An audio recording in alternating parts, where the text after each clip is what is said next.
Yo les decía, doy gracias al Señor porque creo en estas últimas clases ha podido haber un entendimiento de parte de los hermanos, y eso se refleja en el hecho de que no ha habido muchas preguntas. Eso quiere decir que han estado claras las cosas. Más sin embargo, son doctrinas difíciles de poder asimilar. Así que, como yo le decía a un hermano hace un tiempo, le decía, esto no te lo voy a poder explicar, pídele al Señor que Él te revele. Y la verdad que es muy, muy gratificante saber que el Señor tiene toda la responsabilidad de algo que nosotros a la primera le echaríamos a perder. Entonces, hermanos, gracia irresistible, hermanos, es una frase que se usa para resumir lo que la Biblia dice acerca del trabajo sobrenatural del Espíritu Santo en la vida de los creyentes. Es únicamente eso, pero está identificado como esa gracia irresistible porque ya habiendo analizado lo que hemos analizado hasta ahora, que el hombre está sumido en su pecado y tiene una completa inhabilidad, imposibilidad de buscar a Dios, porque hemos dicho que está depravado totalmente, está muerto en sus delitos y pecados, dice la palabra. El plan de Dios fue salvar a la humanidad, y su elección, dijimos, soberana, para salvar a estos hombres, no fue por nada que estos hombres hayan hecho. Es una elección incondicional, dijimos. Y como Dios cumplió la redención a través de la muerte de Cristo en la cruz, esa expiación limitada que nosotros dijimos que esa expiación tuvo la efectividad para aquellos que habían sido elegidos antes de la fundación del mundo, hoy vamos a ver cómo esa expiación de Cristo en la cruz del Calvario es efectiva para nosotros. Cómo de manera soberana se hace latente en cada creyente, en cada verdadero hijo de Dios. Entonces, hermanos, en este punto las doctrinas de la gracia demuestran, uno, la acción de la Trinidad en todo lo que compete a la salvación. Cuando nosotros vemos toda la Trinidad, el Padre, el Hijo y el Espíritu Santo están comprometidos en este trabajo de salvación.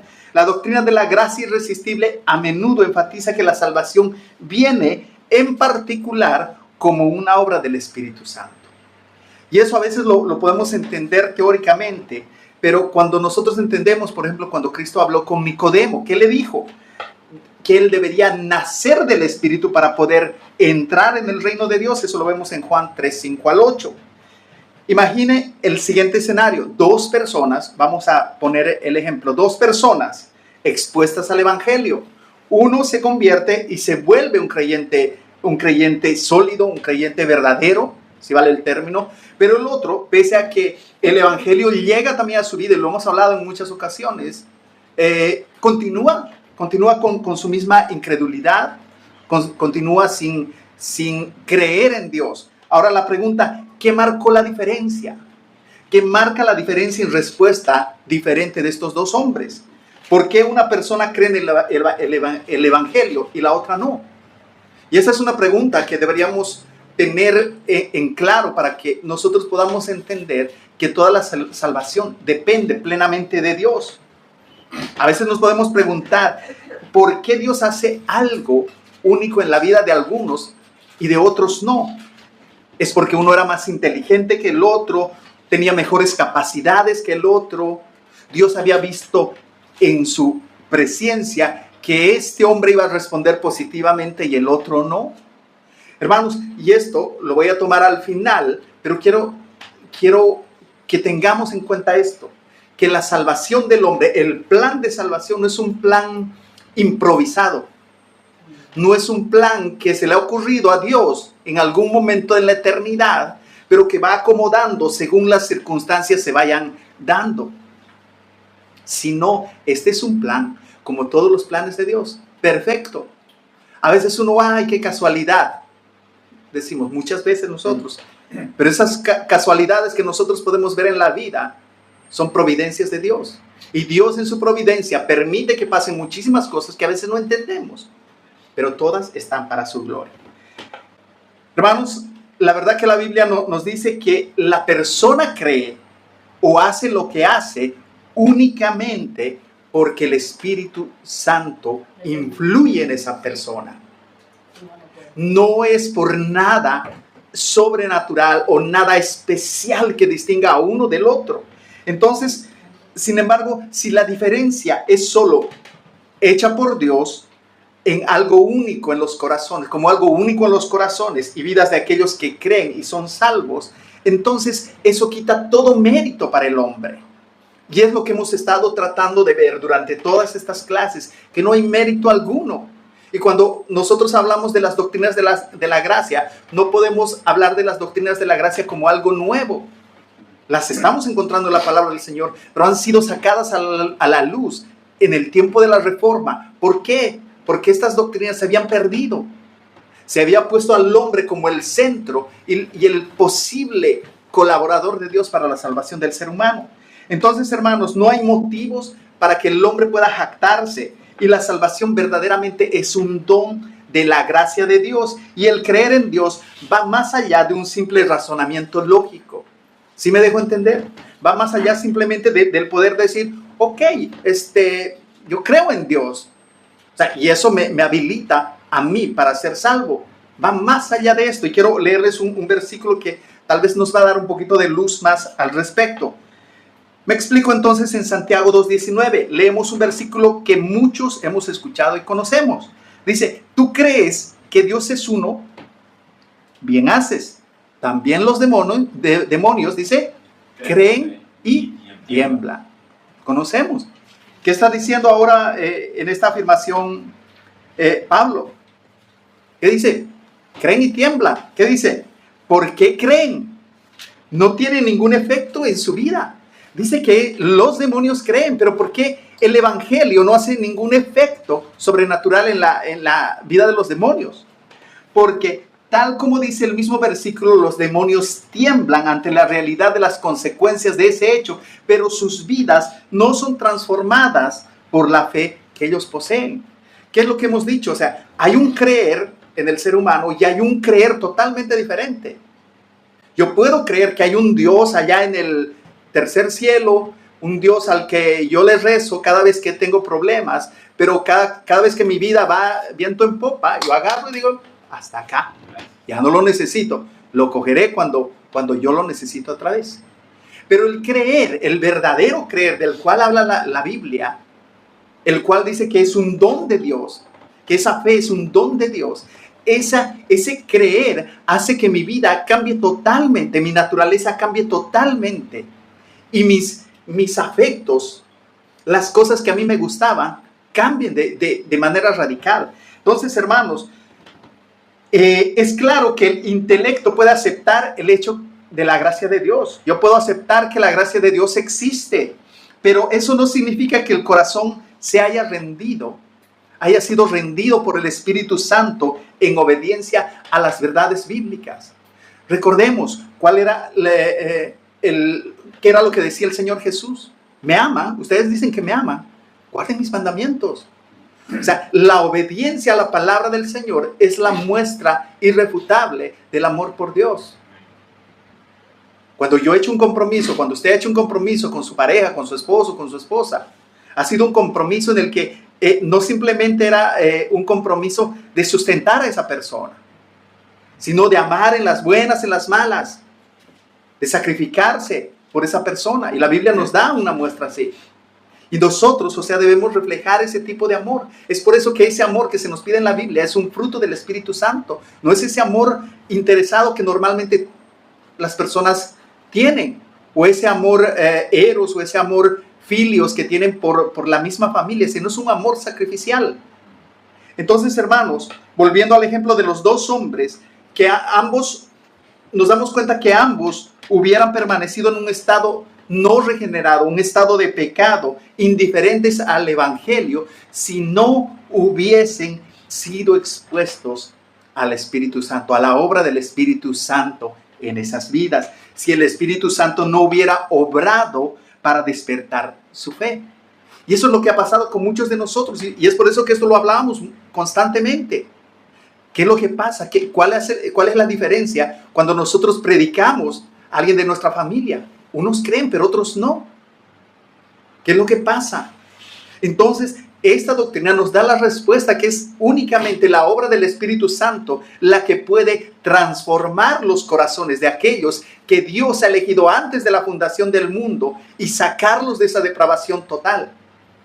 Es esa obra la que nosotros hemos experimentado. Si tú eres un verdadero hijo de Dios, si tú puedes dar testimonio de cuándo has nacido de nuevo, si hay un cambio en tu vida, entonces tú puedes estar seguro que ese cambio no es algo de lo que tú puedas sentirte orgulloso, sino es la obra del Espíritu Santo en un corazón muerto. ¿Sí me dejo entender? ¿Alguna duda? ¿Algo? No. Nada. Bueno, hermanos. Ahora hemos correctamente señalado que es el rol del Espíritu Santo, la aplicación de la redención. Pero la Biblia nos habla, y yo les decía al principio, toda la Trinidad, o sea, la Trinidad, el Padre, el Hijo y el Espíritu Santo están comprometidos en esto. La Biblia nos habla también que es el Padre quien trae a los hombres a la salvación, que es el Hijo que se revela a sí mismo, dice, para salvación de los pecadores. O sea, que es el Espíritu Santo, es el Padre y es el Hijo quienes conjuntamente trabajan para la salvación del ser humano. Y esto no está en contradicción de ninguna manera con la salvación como obra del Espíritu Santo, sino de toda la Trinidad. Ahora, a fin de entender la doctrina de la gracia irresistible de Dios, debemos primeramente examinar la enseñanza bíblica de este tema. Ahora, yo ya les he dado un concepto de lo que nosotros venimos hablando como gracia irresistible, pero ¿por qué irresistible? Vamos a ir viendo esto. Hermanos, los evangelios registran que Jesús mismo enseñó que la única manera para que la persona llegue a creer en Él sería la intervención divina. Mateo 11:27, para los que han traído su cuadernito que se les ha recomendado y están escribiendo ahora, Jesús dice, todas las cosas me fueron entregadas por mi Padre, y nadie conoce al Hijo sino el Padre, ni al Padre conoce a alguno sino el Hijo, y aquel a quien el Hijo lo quiera revelar. ¿Qué está diciendo esto? No solamente el Señor Jesús deja claro que nadie puede venir a Dios si no es a través del propio conocimiento de su Hijo.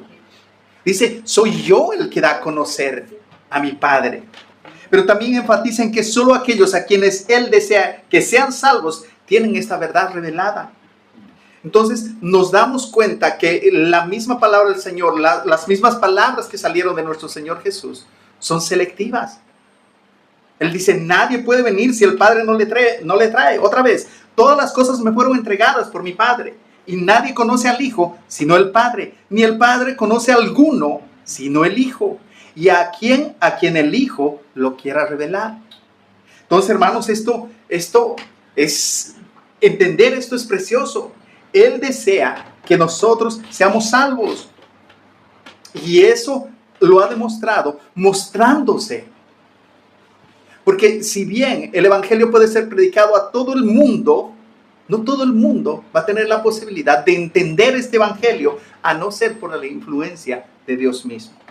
Entonces, cuando las escrituras enfatizan en el libre albedrío, muchas veces hemos hablado del libre albedrío. Sí hay un libre albedrío en nuestra salvación, pero no es el nuestro, sino es el libre albedrío, la libre y soberana voluntad de Dios actuando en la vida de cada creyente, actuando en la vida de cada persona que Él ha decidido llamar antes de la fundación del mundo. Entonces, cuando los discípulos, otro ejemplo, cuando los discípulos preguntan al Señor Jesús y le dicen, Señor, ¿por qué enseñas por parábolas? Jesús responde lo siguiente, porque a vosotros os he dado saber los misterios del reino de los cielos, mas a ellos no les es dado. Mateo 13:11. Pero 2 versículos más abajo, Él explica, Él continúa diciendo, porque a cualquiera que tiene se le dará y tendrá más, pero el que no tiene, aún lo que tiene le será quitado, por eso les hablo por parábolas, porque viendo no ven, y oyendo no oyen ni entienden. Entonces, según este versículo, Jesús no dio las parábolas para hacer el evangelio más claro. A veces nosotros pensamos, claro, esto significa esto. Es como a veces lo asociamos con los refranes que normalmente decimos, haz bien sin mirar a quién. ¿Qué quiere decir? Y a veces asociamos las parábolas de esta manera. Pero el Señor Jesús dice, no. O sea, yo no he dado las parábolas para que todo el mundo entienda, sino para que ustedes entiendan. y para que para el resto del mundo esto sea velado. No es para que para ellos fuera fácil entender. Él habló en parábolas, dice, para que solo sus discípulos fieles pudieran entender lo que el Señor estaba diciendo. Incluso nosotros vemos en muchas parábolas que los discípulos tienen que pedir explicación. Señor, no entendemos. ¿Qué significa esto? Y Él tiene que explicarles. La semilla que ha caído en esta tierra significa esto. La semilla que cayó en esta otra tierra significa esto. Y les explica. Entonces, hermanos, es importante que nosotros podamos ver que el mismo Señor Jesús habla de dos grupos totalmente distintos. Los que son de Él y los que no lo son. Aquellos que son sus discípulos y entienden sus palabras, y aquellos que por más que se les explique no van a entender. Entonces esto, hermanos, nos ratifica que es únicamente la obra de Dios en la vida de cada uno de nosotros que hoy puede decirse creyentes. Al principio del mismo evangelio, hermanos, de Juan, nosotros podemos ver, que hable de Juan, pero Juan yo creo que nos da las evidencias más claras acerca de todas las doctrinas de la gracia. Y al principio del libro de Juan, Juan destaca que los hijos reciben a Cristo, los hijos legítimos de Dios, los que creen en el nombre de Cristo, lo hacen por la obra de Dios en ellos. Eso lo podemos leer en Juan 1, del 11 al 13. Dice, a los suyos vino y los suyos no les recibieron. Mas a todos los que le recibieron, a los que creen en su nombre, les dio potestad de ser hechos hijos de Dios, los cuales no son engendrados de sangre, ni de voluntad de carne, ni de voluntad de varón, sino de Dios. Estos son concebidos por Dios, por ningún privilegio humano, por ninguna acción humana que se haya hecho. La habilidad de recibirlo y creer en su nombre se encuentra en la obra de gracia de Dios para ser los hijos auténticos de Dios. No hay otra explicación. Dios en su gracia es el origen de nuestro nuevo nacimiento. Jesús presentó esta verdad cuando nosotros vemos en el libro de Juan, esta verdad a Nicodemo, ya la habíamos dicho. Subrayó la importancia del nuevo nacimiento para poder ver. ¿Se acuerdan la pregunta de Nicodemo? Quería saber acerca del reino de los cielos. Y le dice, tú debes nacer de nuevo para ver, dice, y no solo para ver, no solo para hacerlo de lejos, sino para entrar en el reino de los cielos. Eso le dice, este nuevo nacimiento, el Señor Jesús le está diciendo, este nuevo nacimiento es obra del Espíritu de Dios. Es algo que tiene que nacer de Dios mismo. En Juan 5:21 Jesús dice, porque como el Padre levanta a los muertos y les da vida, así también el Hijo a los que quiere da vida. Todo lo que el Padre me da, vendrá a mí, y al que a mí viene no le echo fuera. Juan 6:37. Juan 6:44. Ninguno puede venir a mí si el Padre que me envió no le trajere, y yo le resucitaré en el día postrero. Juan 6:65. Y dijo, por eso os he dicho, que ninguno puede venir a mí si no le fuere dado del Padre. Y hermanos, es constante lo que el Señor Jesús está diciendo. Nadie puede venir si el Padre no le trae. Nadie puede venir a mí si no es por la disposición del Padre, por la disposición previa del Padre. Nosotros tenemos todo el consejo de Dios y lo podemos entender de mejor manera. Muy posiblemente las personas que estaban escuchando en ese momento no entendían bien esto, pero podían creer. Pero al final de cuentas, hermanos, nosotros tenemos todo el consejo de Dios en la palabra del Señor y podemos ver que esta es la obra de Dios únicamente. Entonces, hermanos, para continuar, quiero que nosotros veamos, ya que hemos cubierto el fundamento bíblico, todo lo que podemos ver, quiero tomar ciertos puntos que son importantes resaltar para poder entender mejor esto. Hermanos, ¿saben qué? Un propósito de cada uno de nosotros debería ser no solo saber estas doctrinas, sino poderlas exponer también de manera clara.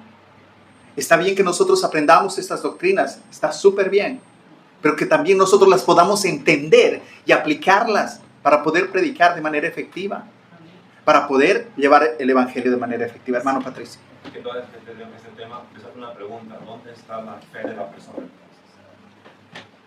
Ahí vamos. La fe del don de Dios. Hermano, yo quería solamente... Gracias, hermano.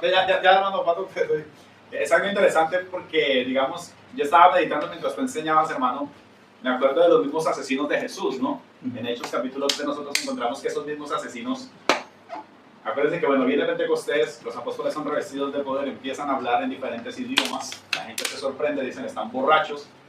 Luego de eso viene el mismo hombre que negó a Cristo 3 veces, es restaurado completamente, se para frente a una multitud y predica el evangelio y lo hace de una forma muy dura. Dice que ellos se compungieron de corazón.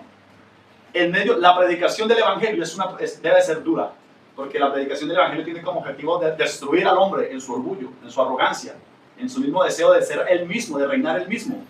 Por eso, si usted va a una iglesia donde le dicen que usted es un campeón, usted tiene que mudarse de esa iglesia, irse, porque no están predicando el evangelio.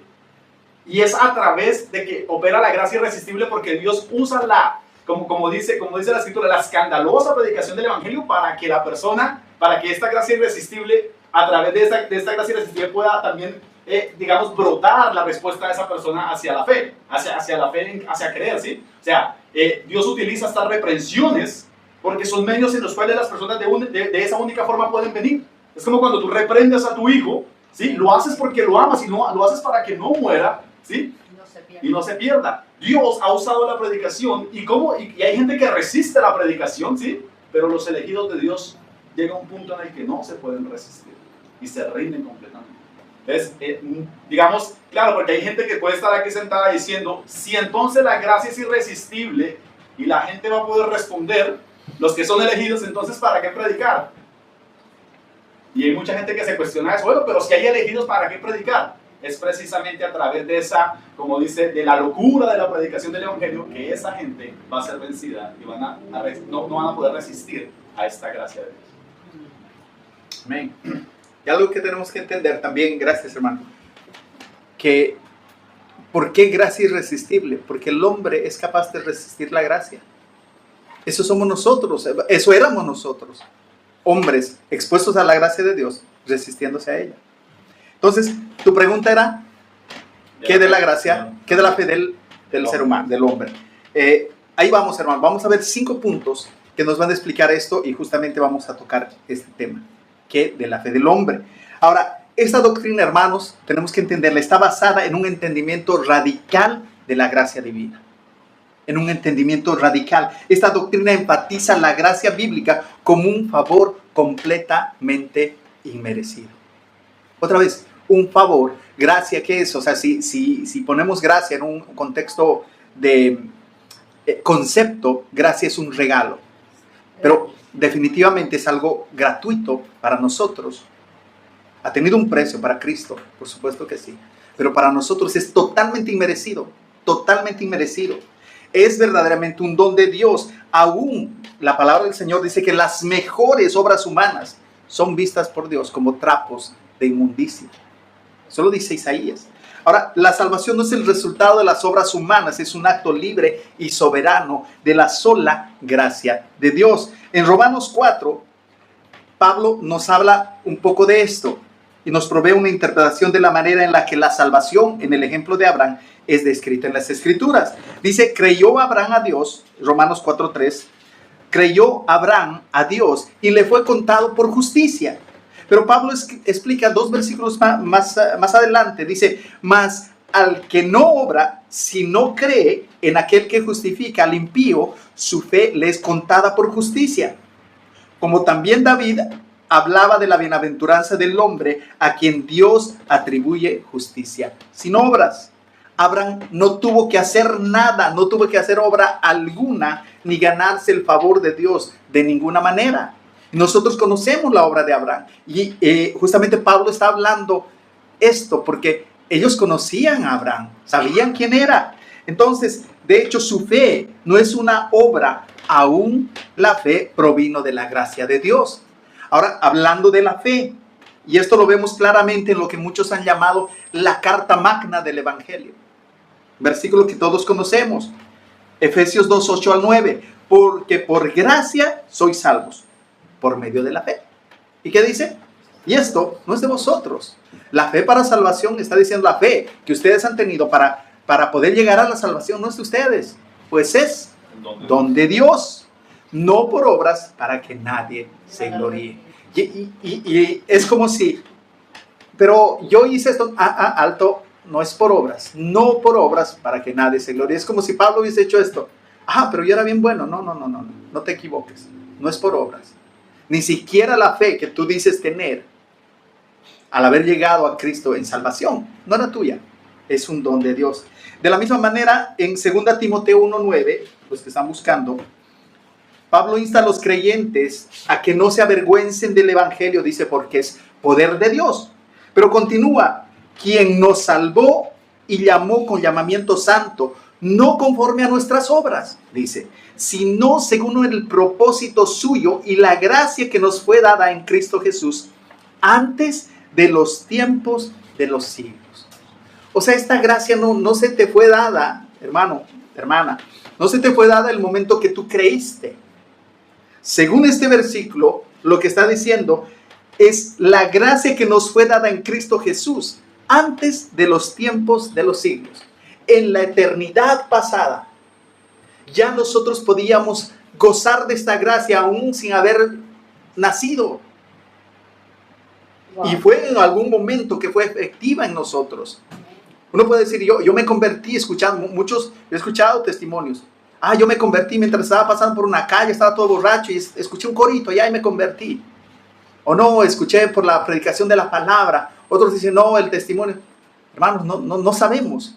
Pero la gracia de Dios ha obrado en tu vida. Y este versículo es precioso. Dice, ni habías nacido, pero ya la gracia de Dios se te había sido dada. No habías hecho bien ni mal. Nada. Y la gracia te fue dada. Ahora, hermanos, la segunda cosa que debemos entender es que esta doctrina está basada en la soberanía de la libre voluntad de Dios. O, en otras palabras, en el libre albedrío de Dios. Es únicamente en eso. Tal vez el tema central de toda la Biblia es la grandeza de nuestro Dios. Toda la magnificencia, toda la soberanía que Dios tiene en todo. A mí me encanta el libro de Job. Porque en los últimos capítulos baja tanto a Job y le dice, a ver, muchacho, cálmate, explícame esto. Si tú puedes, explícame, ¿dónde estabas tú cuando yo estaba poniendo los límites a los mares, cuando estaba poniendo las lumbreras de los cielos, cuando estabas, es más, ahora explícame, al último dice, explícame, cuando está creciendo la hierba del campo, ¿dónde estabas tú? Y a mí me encanta porque lo lleva desde algo tan inmenso como el universo, hasta algo tan insignificante que a veces pasamos por alto, como el crecimiento de la hierba o el rocío y cosas así que realmente nosotros no tenemos ni siquiera el control. ¿Dónde estabas tú? Y ahí vemos toda la soberanía de Dios. Y otra vez vuelvo a recalcar, hermanos, el plan de salvación nunca fue un plan improvisado. Este es un plan desde la eternidad. Si hoy eres salvo, no eres salvo por la casualidad. Si hoy has venido a Cristo en fe y arrepentimiento, esto no es obra de la casualidad o de tus obras o de que tú eras siempre bien bueno. Alguien dijo una vez, yo no entiendo por qué siempre en los testimonios se tiene que magnificar a la gente cuando dicen, yo era drogadicto, yo era alcohólico y el Señor me ha cambiado. ¿Y qué de esos buenos hombres que Dios ha cambiado? Buenos hombres. Hermanos, eso es tener una muy alta estima del ser humano. No hay bueno ni aún uno. Eso dice la palabra del Señor. Entonces, hermanos, debemos entender que su voluntad y sus propósitos están siendo llevados a cabo en la tierra y es soberano sobre todo lo que respira. Ay, no, qué feo el clima, no, qué frío. Hermanos, ese es el clima ese es el día que hizo el Señor. Gózate, exactamente, gózate.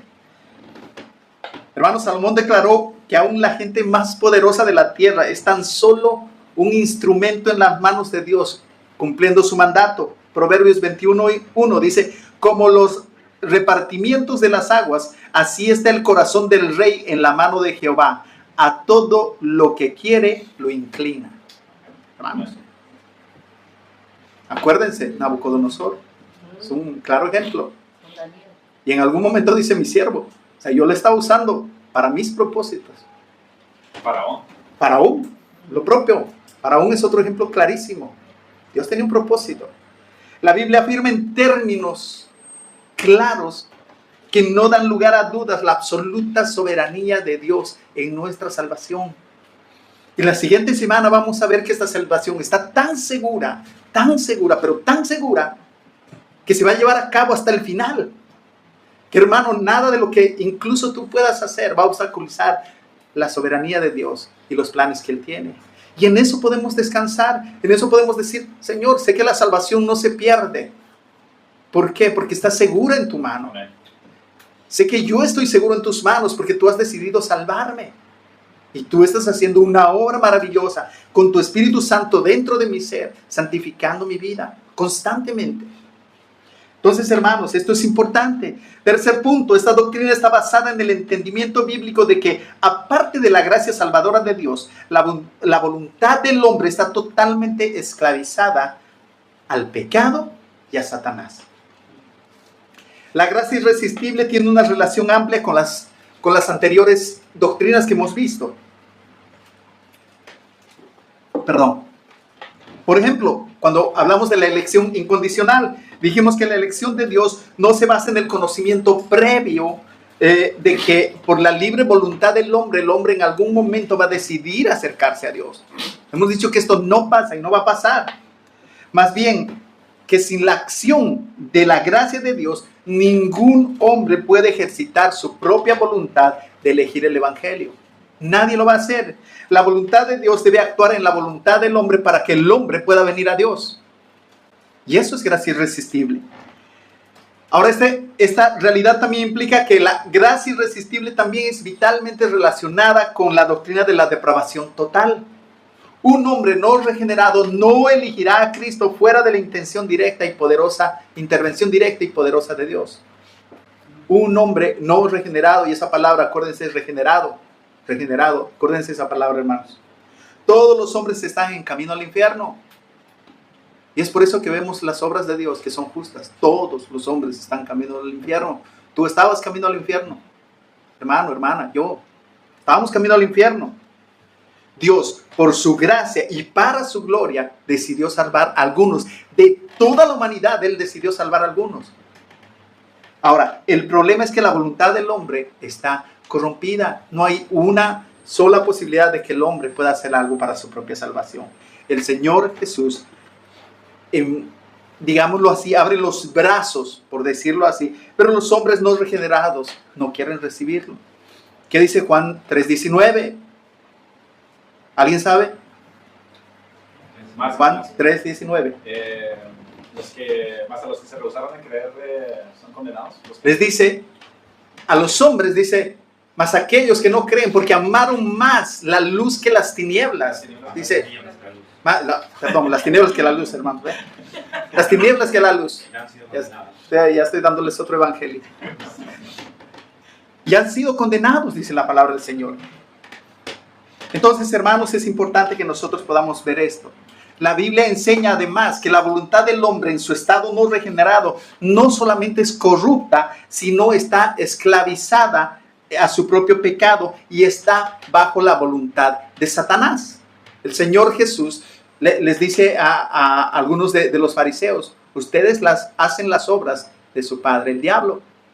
Ahora, noten, hermanos, que la palabra del Señor es explícita en este tipo de cosas. Cuando nosotros vemos, por ejemplo, 2 Timoteo 2, 25 y 26, dice, pero quizás Dios les conceda que se arrepientan para conocer la verdad y escapen del lazo del diablo en que están cautivos a voluntad de Él. ¿Por qué la gente no viene a Dios? Porque está esclavizada por Satanás. Está rendida al pecado. Y esa es la manera. Y sin la intervención de Dios es imposible que el hombre por su propia cuenta pueda zafarse de esa esclavitud. Hermano Patricio.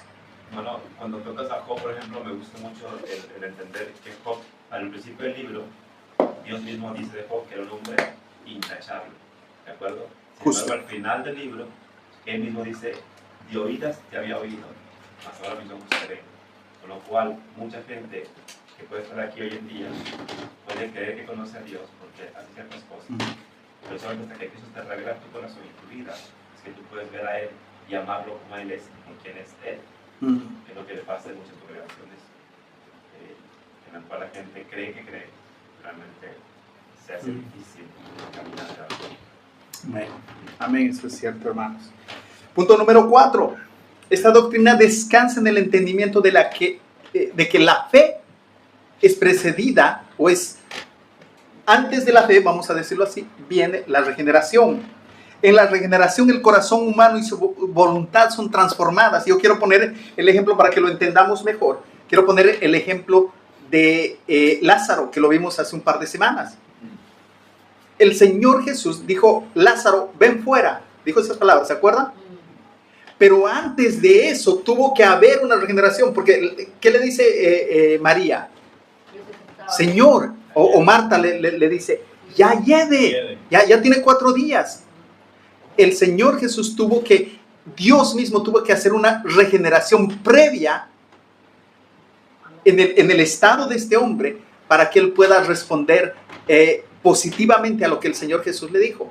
Entonces es importante, este nuevo nacimiento, este ser nacido de arriba, es primeramente regenerado y luego puede dar una respuesta de fe. La regeneración precede a la fe. El Señor Jesús le dijo a Nicodemo: de cierto te digo, que el que no naciere de nuevo, el que no haya tenido ese nuevo nacimiento, no puede ver el reino de Dios. Pablo de la misma manera describe la salvación común experimentada por los creyentes en Tito 3:5. Dice: nos salvó no por obras de justicia que nosotros hubiésemos hecho, sino por su misericordia, dice, por el lavamiento de la regeneración y por la renovación. Y esta palabra renovación es una palabra en griego que se llama anakainosis, que literalmente dice hacer algo que sea nuevo. Dice: por la renovación en el Espíritu Santo. Entonces el ejemplo de Lázaro nos habla justamente de la obra de Dios en el corazón del hombre. Hermana. Bueno, por ejemplo, en ese aspecto de la regeneración, obviamente acabas de mencionar que el Señor debe hacer algo, ¿no?, en la obra de la persona para que pueda creer. Pero ese lapso de tiempo de regeneración puede obviamente extenderse. O sea, como la persona que recién es creyente, sí tiene que seguir cambiando cosas, ¿no?, como en su vida, o sea, renunciando a sí mismo, a los hábitos. Sí, ese proceso al que usted se está refiriendo es el proceso de santificación. Es un proceso totalmente diferente. Ahora, por ejemplo, el hermano Patricio, que me conoce mucho más tiempo, siempre fue mi duda en la cabeza: ¿cómo es? O sea, primero nos regeneramos, primero viene la fe, o la justificación, o la santificación, o ¿cómo es? Pero los procesos son inmediatos. Inmediatamente Dios nos regenera, nos da la posibilidad de, por su gracia, tener fe para salvación.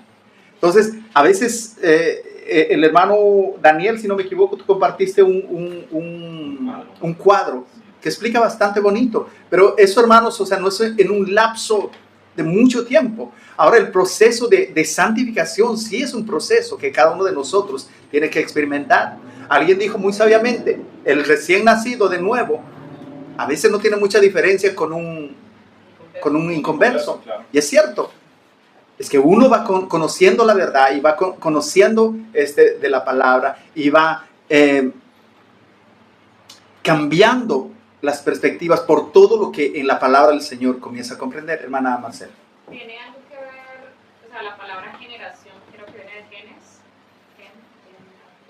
Y eso tiene algo que ver con un cambio de ADN, bueno, o sea, algo anteriormente así había escuchado, pero ¿tiene algo que ver en lo espiritual o qué se podría decir?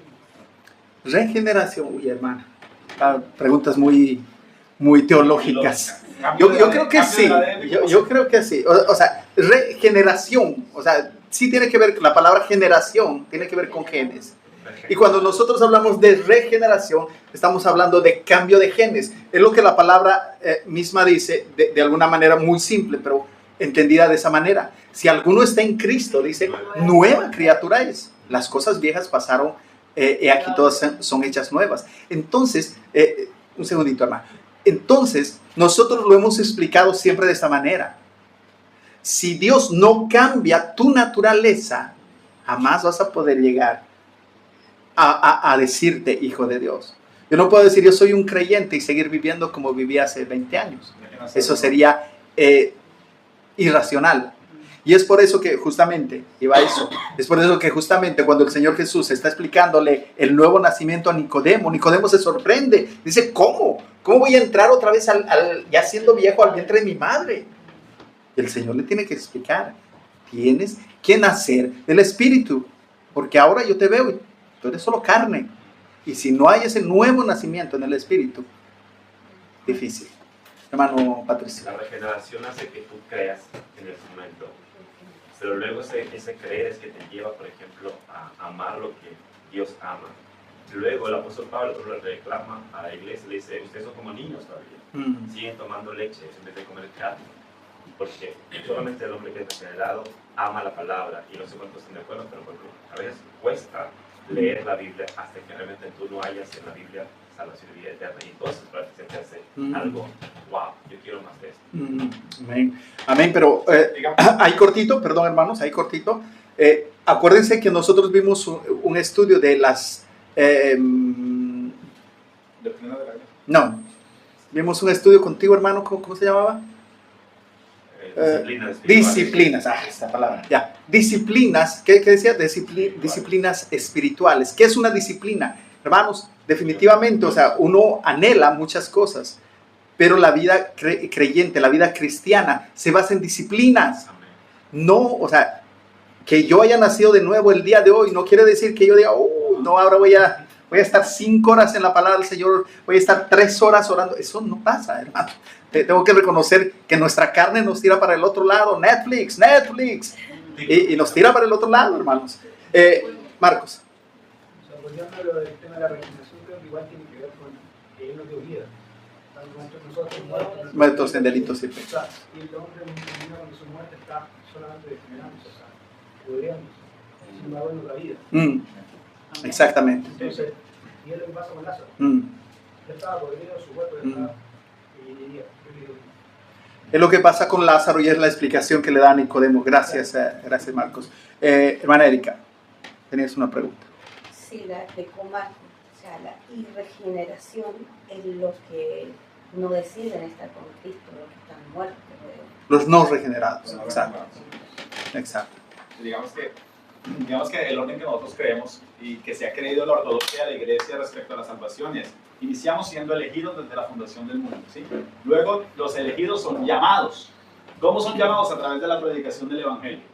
Por eso yo no sé si ustedes son elegidos, pero yo puedo ver frutos en algunos que sí son elegidos, porque han respondido al evangelio, porque están perseverando, porque aman a Cristo.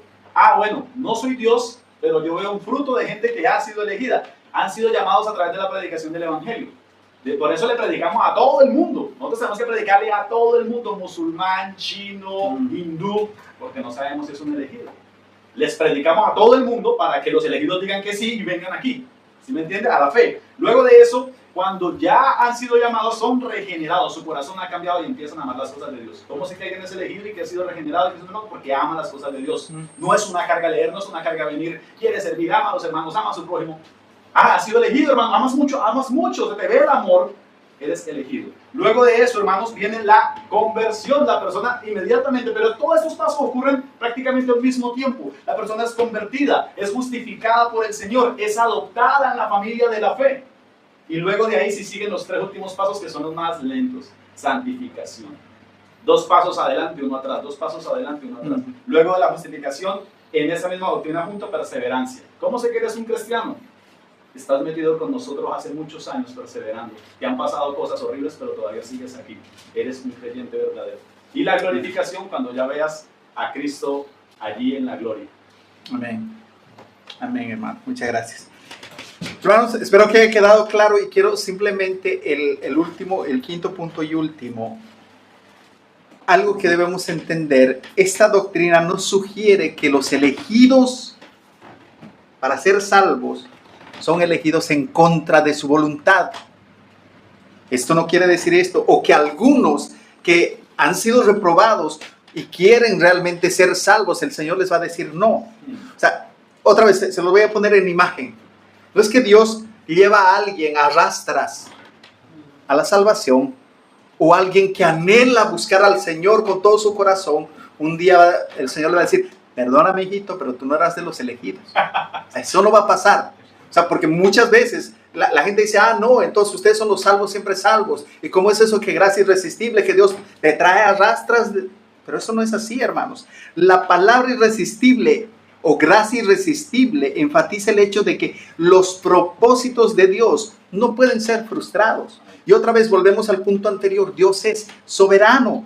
Los propósitos de Dios van a prevalecer hasta el final. La voluntad de Dios no puede ser resistida. Hemos visto el ejemplo, ¿no? Dice, los gobernantes, Dios los quiebra o los tuerce, como Él quiera. Dios hace así. Para evitar cualquier confusión, algunos prefieren hablar de gracia eficaz. Muchos dicen, hermanos, esa gracia irresistible no me suena. Gracia eficaz suena mejor. O gracia efectiva. Algunos hablan de gracia efectiva. Tal vez la palabra irresistible pueda ser chocante para algunos, pero es el mismo concepto. Cuando nosotros vemos en gracia eficaz, hay una gracia universal, lo hemos hablado en algún momento, hay una gracia universal, Dios hace salir el sol sobre buenos y malos. Y esa es una gracia universal.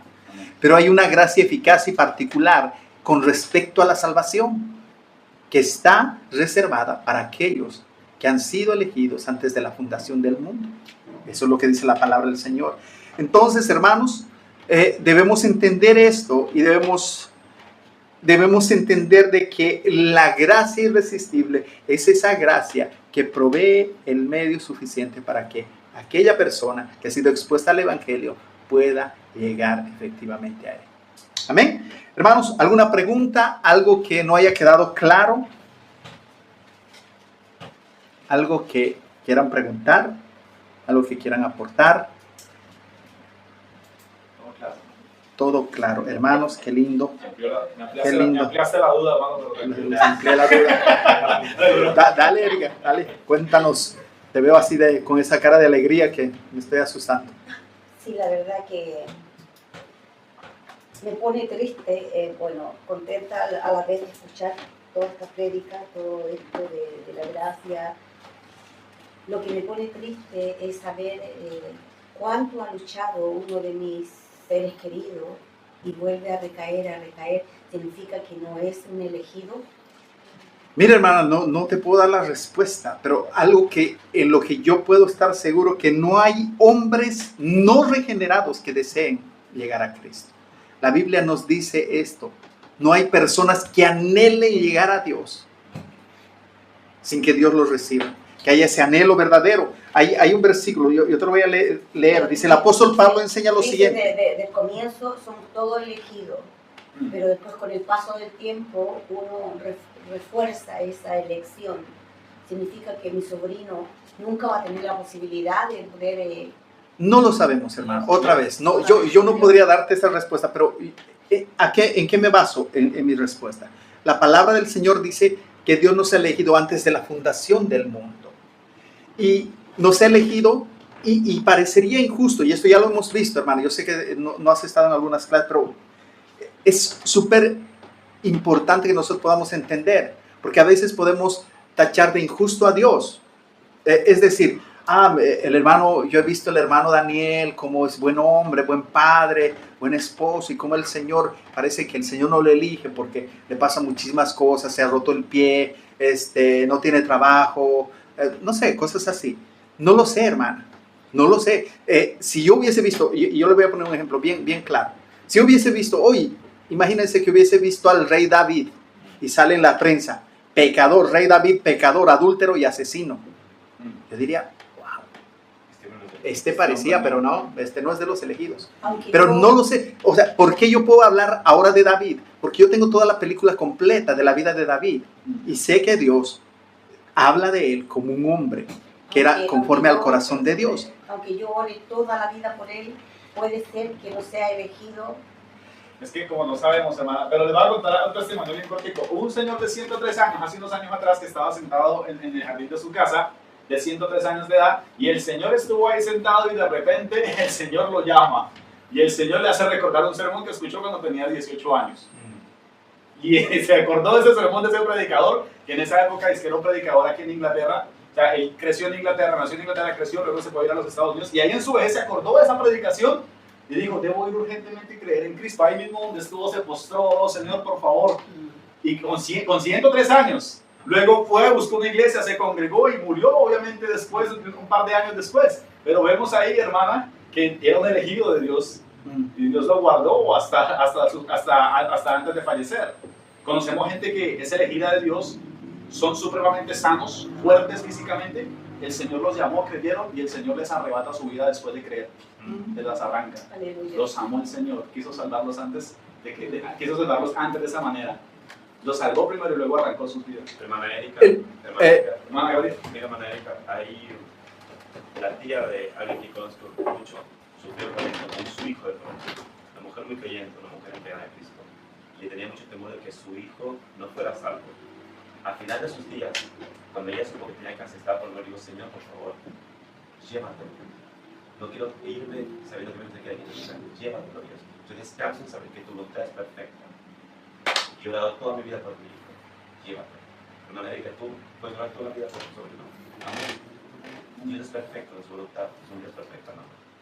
Siempre descansa en eso. Amén. Hermano, Gabriela, ya es tan doloroso, es tan triste todo lo que estamos pasando por ello, la familia se está destruyendo y él como 20 veces, más de 20 veces vuelve a tirar para arriba y vuelve a caer y vuelve a ser una escoria humana y un dolor enorme. Yo lo sé, hermana, yo lo sé, y de primera mano, yo lo sé. Yo era ese tu sobrino. Yo les he contado en pocas palabras mi testimonio. Mi mamá, la ha conocido a mi mamá. Esa señora que vino acá un día me dijo, hijito, el Señor es fiel. 22 años orando por ti, así. 22 años, hermano, no fue 2 semanas. 22 años orando por ti y damos gracias al Señor. Estando abajo, se llega a prostituir y no. Hermanos, hay un versículo en Romanos 10:13 que dice, porque todo aquel que invocare el nombre del Señor será salvo. ¿Qué nos dice esto? Pablo toma esta cita, y yo quiero terminar con esto. Pablo toma esta cita del profeta Joel del Antiguo Testamento. Y en Joel 2:32 dice, y todo aquel que invocare el nombre de Jehová será salvo, porque en el monte de Sión y en Jerusalén habrá salvación, como ha dicho Jehová, y entre el remanente el cual él habrá llamado. El punto de Joel es que todos los que invocan el nombre de Jehová son aquellos que eficazmente han sido llamados, han sido regenerados por el Señor. Hermanos, no sabemos, nuestra obligación es predicar el Evangelio. Si no tienes oportunidad de predicar el Evangelio, como hemos dicho el viernes, ora constantemente por la misericordia del Señor. Y yo te digo, hermana, o sea, si es para ponerse triste, pero también confiamos en un Dios todopoderoso, que Él va a hacer las cosas justas. Hermanos, es increíble cómo uno se puede envolver en tanto pecado, es increíble. Pero lastimosamente es una realidad del mundo. Hermanos, no hace mucho ha pasado el desfile del orgullo gay. Hermanos, esas cosas son atroces para ver. Y uno ve cómo la humanidad, o sea, da la espalda completamente a Dios. Da la espalda completamente a Dios. Por eso estamos viendo esto de la gracia irresistible. Porque el hombre completamente degenerado se resiste a la gracia de Dios. Es expuesta al mismo evangelio. Por eso yo les ponía esas 2 personas. En caso hipotético, las 2 personas expuestas al evangelio. Una se arrepiente y llega a la fe en Cristo. La otra no. Y por eso yo al principio les preguntaba qué falló. Y hermanos, oremos, eso es lo que nos corresponde. Nos corresponde orar y pedir al Señor misericordia por nuestros seres queridos. Aún no veamos la degeneración tal de nuestros seres queridos. Mis hijas son un motivo de oración constante. Ellas no son creyentes, y lo tengo que decir desde este púlpito. No son creyentes. Pero mi labor es orar y mientras estén en mi casa seguirlas instruyendo, seguirlas exhortando. Esa es mi labor. Gabriela, ¿querías decir algo? Sí, no, yo pensaba que una de las cosas que a mí me trae mucho consuelo, porque como dice Erika, no voy a poner muy triste, porque todos aquí tenemos familiares y personas queridas que no son salvas. Pero una de las cosas que a mí me trae mucho consuelo es saber que yo creo en un Dios soberano, bueno, justo, amoroso, misericordioso, y que yo no conozco sus caminos ni tampoco me pertenece a mí saber quiénes son escogidos y quiénes no son escogidos. Eso es algo que le pertenece a Dios, pero saber de que Él escucha nuestras oraciones, que Él es soberano y esa soberanía de Dios a mi corazón me trae mucho consuelo y paz. Amén. Espero que la hermana Erika también pueda sentir esa. Amén. Creemos en un Amén. Dios justo, bueno, que cada uno de nosotros podamos descansar en eso. Amén. Amén. Amén. Amén, hermanos. Muchas gracias. Pónganse por favor de pie. Vamos a orar. Vamos a agradecer al Señor y que estas doctrinas caigan en buena tierra, hermanos, y puedan producir también el poder hablar el Evangelio con verdad, poder exponer el Evangelio con la realidad de la verdad de la situación humana. Porque si nos damos cuenta, el Evangelio no es ven a Cristo, Jesús te ama. ¿Tienes problemas en tu matrimonio? Ven, el Señor te lo va a solucionar. No es ese el Evangelio, hermanos. El Evangelio es ven, porque estás en pecado. Porque sin Cristo no tienes la menor oportunidad. Amén.